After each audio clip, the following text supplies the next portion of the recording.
Good morning. मुझे कुछ calls आ रही हैं रजिस्ट्रेशन से रिलेटेड। जो फ्लैट्स के अफोर्डेबल हाउसिंग के फ्लैट्स हैं उनमें प्रॉपर्टी आईडी कैसे जनरेट होगी, रजिस्ट्रेशन होगा, उसका क्या कॉस्टिंग आएगी, ये सब चीज़ों की रिक्वायरमेंट्स के लिए कुछ डाउट्स हैं मेंबर्स के। तो ग्रुप के मेंबर्स में भी काफ़ी कॉल्स या क्वेरीज आ रही हैं। तो इस वीडियो में पर्पस यही है कि क्लैरिफिकेशन कर दें कि क्या स्टेप्स इन्वॉल्व हैं। आपको जब अलॉटमेंट लेटर मिल जाता है अफोर्डेबल हाउसिंग में, उसके बाद हैंड ओवर तक के क्या क्या स्टेप्स हैं, क्या प्रोसीजर है, वो यहाँ पे क्लैरिफाई किया जा रहा है।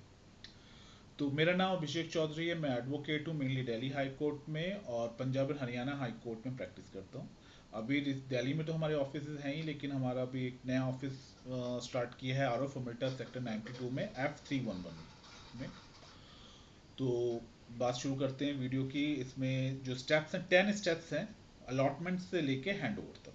पहला स्टेप, मान के चलिए कि आपको अलॉटमेंट लेटर मिल गया है, बिल्डर ने आपको यूनिट अलॉट हो गई कि ये आपकी यूनिट है। उसके बाद आपका जो नेक्स्ट स्टेप है, आपको बिल्डर बायर एग्रीमेंट मिलेगा। वो एग्रीमेंट भी ऐसी होगा कि सब रजिस्ट्रार के यहाँ पे रजिस्टर्ड होगा। वो आपको मिल गया। अब थर्ड स्टेप ये है, अब जो चल रहा है सिनेरियो, कि आपको बिल्डर से एक ईमेल आएगी। ईमेल कुछ इस तरह की होगी जिसमें स्टैंप ड्यूटी आपको मेंशन की गई होगी, आपके फ्लैट के हिसाब से, आपके एरिया के हिसाब से, area carpet area plus balcony के हिसाब से जो आपकी फ्लैट की कॉस्ट आ रही है उसके हिसाब से 7% अगर मेल हैं, फीमेल हैं तो 5% ये स्टैंप ड्यूटी बनेगी। और रजिस्ट्रेशन चार्जेस 10,000 है, चाहे वो कोई भी मेल हो फीमेल हो, चाहे यूनिट वर्क छोटी या बड़ी हो, 10,000 ही आपका रजिस्ट्रेशन चार्जेस होता है। ये गवर्नमेंट की चार्जेस। सॉरी। जब आपको ईमेल आ गई है, ईमेल आने के बाद आपको एडवोकेट से कांटेक्ट करना है। इसी ईमेल में बिल्डर्स कुछ एडवोकेट्स रेकमेंडेड कर देते हैं, एडवोकेट के नाम डाल देते हैं। जिन एडवोकेट्स ने उनसे कांटेक्ट किया है कि भाई आप हमारा नाम दे दें, वो उनका नाम दे देते हैं। ये बिल्डर के एडवोकेट्स नहीं होते। तो आपके पास अपने कोई एडवोकेट हैं जिनसे आप काम कराते हो और वो रजिस्ट्री का काम करते हैं वहाँ पे गुड़गांव में, तो आप उनसे करा सकते हो। और आप इनसे कराना चाहो, जो वहाँ पे नंबर दे रखा है उनको कांटेक्ट करके कर सकते हैं। हर एडवोकेट की फीस अलग होती है। जैसे इनके पास 4-5 एडवोकेट हैं और मेल जाती है तो उनकी फीस वो थोड़ा डिफरेंस रहता है, वो बताते हैं। तो आप एडवोकेट से बात करके कि कितनी फीस है, क्या कॉस्टिंग लगेगी, वो सब आपसे बात डिस्कस करके कर सकते हो। जब आपका फाइनल हो जाए कि ये एडवोकेट करना है, तो एक आरओएफ में एक ईमेल डाल दें कि हम जो यूनिट का रजिस्ट्रेशन कराएंगे, हमारे ये एडवोकेट हैं, ये इनका नंबर है, इनके थ्रू हम प्रोसेस करेंगे। वो वहाँ पे हो जाएगा, रिकॉर्ड अप्रूवल हो जाएगा। जैसे कोर्ट में वकालतनामा डालते हैं कि ये हमारे एडवोकेट हैं, ये हमें रिप्रेजेंट करेंगे, ऐसे आप मेल डाल दोगे तो वो एडवोकेट जब आपके ब्याह पे उनसे कोऑर्डिनेट करेंगे बिल्डर से, तो ये रहेगा हाँ भाई ये उनके एलोकेट किए हुए एडवोकेट। तो ये प्रोसीजर हो गया, मेल आ गई। अब पहला स्टेप जो आपको करना है, वो सबसे पहले प्रॉपर्टी आईडी जनरेट होगी आपकी यूनिट की। जो यूनिट आपको एलोकेट हुई है उसकी प्रॉपर्टी आईडी जनरेट होगी। प्रॉपर्टी आईडी जनरेट होने के लिए कोई गवर्नमेंट की कोई फीस नहीं होती, वो निःशुल्क है। लेकिन उसका जो प्रोसेसिंग टाइम यहाँ पे दे रखा है वो 10 डेज है। तत्काल में करते हैं तो उसकी फीस 1,000 होती है। लेकिन होता ये कि अगर आप खुद कर रहे हैं तो आप उसमें कैच ये है कि फीस कुछ नहीं है, इसकी वेबसाइट पे जाके आप खुद जनरेट कर सकते हैं। लेकिन उसमें कॉलम्स इस तरह के चीज़ें डिटेल्स होती हैं जो अगर आप फर्स्ट टाइमर हैं तो आपको डिटेल्स पूरी नहीं मालूम होगी, क्या क्या एंटर करने हैं, कौन कौन से डॉक्यूमेंट्स लगाने हैं। उसमें कुछ अगर मिस्टेक हो जाती है तो फिर म्यूनसिपल कॉरपोरेशन में जाके उसको रेक्टिफाई करना, कुछ करना, वो एक हेडक हो जाता है अगर सिंगल यूनिट है आपकी। लेकिन वही चीज़ अब अगर एडवोकेट करेंगे तो एडवोकेट तत्काल में नहीं करेंगे, वो भी नील में करेंगे। लेकिन वो होता क्या है कि हम उनकी हमारी जैसे टीम होती है, तो हमें म्यूनसिपल कॉर्पोरेशन में भेज के कि हमारी ये 5 आईडी है, इनका आप जल्दी कर दो, या इस टाइप से 2 या 3 दिन में वो भी आ जाता है नील करके भी। वो जो फीस आपसे डिसाइड होगी वो फीस वही लेंगे। तो प्रॉपर्टी आईडी जनरेट हो जाएगी। प्रॉपर्टी आईडी जनरेट होने के बाद जो सेकंड स्टेप है वो है आपका नो ड्यूज सर्टिफिकेट। आपका प्रॉपर्टी टैक्स होता है एनुअल, हर प्रॉपर्टी का टैक्स पे करना होता है गवर्नमेंट को। 1 BHK का अराउंड 565 समथिंग है, इसी तरह 3 BHK का कुछ थोड़ा ज़्यादा होगा। वो आप पे कर देंगे। वो एडवोकेट जिनको के थ्रू आप कर रहे हैं वही आपको लिंक जनरेट करके स्कैन करके दे देंगे कि ये है। उसके बाद आपका ये नो ड्यूज सर्टिफिकेट जनरेट हो जाएगा। ये नो ड्यू सर्टिफिकेट जनरेट करना मैंडेटरी है रजिस्ट्रेशन से पहले। जब ये नो ड्यू सर्टिफिकेट हो गया आपका, आपकी प्रॉपर्टी आईडी आ गई, नेक्स्ट स्टेप है स्टैंप ड्यूटी का पेमेंट।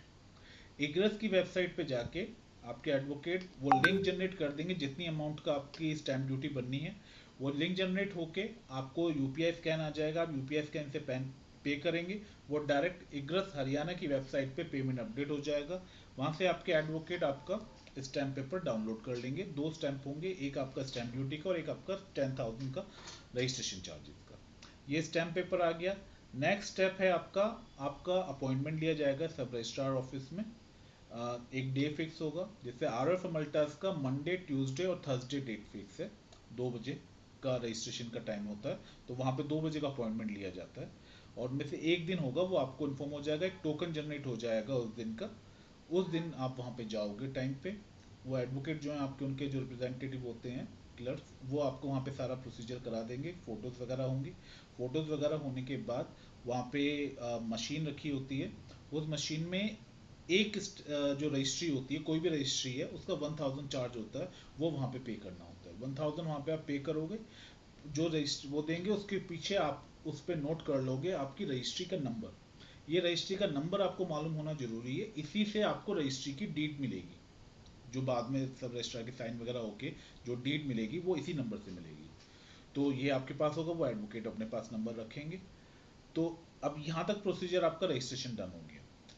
जब वहाँ जा रहे हो आपको, वहाँ पे आपको तीन दो चीज़ें करनी है। एक तो ये प्रोसीजर हो गया, इसके साथ आपको पोजीशन लेटर मिलेगा, फोटो आपको लेकर जाने हैं, फोटो उसमें लगेगा। एक पोजीशन लेटर साइन करके बिल्डर ले जाएंगे, एक पोजीशन लेटर वो स्टैंप लगा के आपको दे देंगे। तो यानी कि आपका पोजीशन ऑन पेपर्स हो गया, वो पोजीशन लेटर आपके पास आ गया। 2 एग्रीमेंट होंगे जो आपको साइन करने होंगे, 100 के स्टैंप पेपर वहाँ लगाने होंगे, वो चले जाएंगे। अब आपके पास पोजीशन लेटर आ गया, ये 8th स्टेप है पोजीशन लेटर मिलने का। 7th स्टेप है, इसके बाद आपको क्या करना है, उस पोजीशन लेटर की फोटो लेके वहाँ पे या तो आप खुद चले जाओ, वहाँ पे RF मल्टाज में नीरज जी बैठते हैं जो ये हैंड ओवर देखते हैं, वहाँ पे उनके व्हाट्सएप पे आप स्कैन भेज दो उसका पोजीशन लेटर का। वहाँ पे पर्सनली चले जाओ, फ्लैट को विजिट कर लो, फ्लैट का वीडियो बना लो। वहाँ पे जो जो काम पेंडिंग है, पेंडिंग काम कैसे है, जैसे मान लीजिए वाइट वॉश नहीं हुआ, वाइट वॉश हो गया, डोर पे पेंट नहीं हुआ, कहीं से कोई टाइल अगर निकली हुई है, प्लम्बिंग का काम, टॉय जो टोटीज वगैरह हैं वो सब चीज़ें लगी हुई हैं, पानी वगैरह चेक कर लो, वीडियो बना लो। जो जो काम पेंडिंग है उसको नोट अपने पास भी कर लो और उनको भी नोट करा दो। वो आपको बता देंगे कि इतने दिन में होगा, इतने टाइम में, क्योंकि फ्लैट्स ज़्यादा हैं, वर्कर्स कम हैं। वो कोऑपरेटिव करते हैं, कोऑपरेट करते हैं, नीरज जी जो हैं अच्छे बंदे हैं, बात करते हैं आराम से आपसे, और आपसे आपका बात सुन ले, नोट कर लेंगे। लेकिन अगर आप सोचो कि सिर्फ फ़ोन पे बात हो जाएगी, तो मेरा मेरा एक्सपीरियंस कहता है, और जितने लोग मेरे उसमें जानने में वहाँ पे आए हैं, उनका एक्सपीरियंस कहता है कि फ़ोन से नहीं होगा। पोजीशन अक्टूबर से मिल रहे हैं, अब जून चल रहा है, तो अक्टूबर से भी उनको पोजीशन मिल रहे हैं जो वहाँ पे खड़े होके उनसे रिक्वेस्ट किया, काम करवाया खड़े होके। तो इसलिए ये है कि वहाँ पे फॉलो अप लेना जरूरी है। फॉलो अप लेके काम कंप्लीट हो जाएगा, उस दिन आपको कीज हैंड ओवर हो जाएंगे, आप साइन करके हैंड ओवर ले लोगे। ये पूरा 10 स्टेप का प्रोसीजर है अलॉटमेंट लेटर से आपका हैंड ओवर तक। फिर भी कोई डाउट्स हो, क्लैरिटी आपको किसी चीज़ पे कुछ हो, तो आप मुझसे कांटेक्ट कर सकते हैं। FC11 टावर में ऑफिस है। इनफैक्ट अभी चल रहा है इनॉग्रेशन, अभी स्टार्ट नहीं हुआ, 1-2 दिन में हो जाएगा। बाकी ग्रुप में मेरा नंबर है 9773580878, उस पर आप कॉल कर सकते हैं या मैसेज कर सकते हैं। तो मैं अगर कॉल नहीं पिक करता तो मैं आपको कॉल करवा दूंगा या मैं कॉल कर दूंगा। Thank you.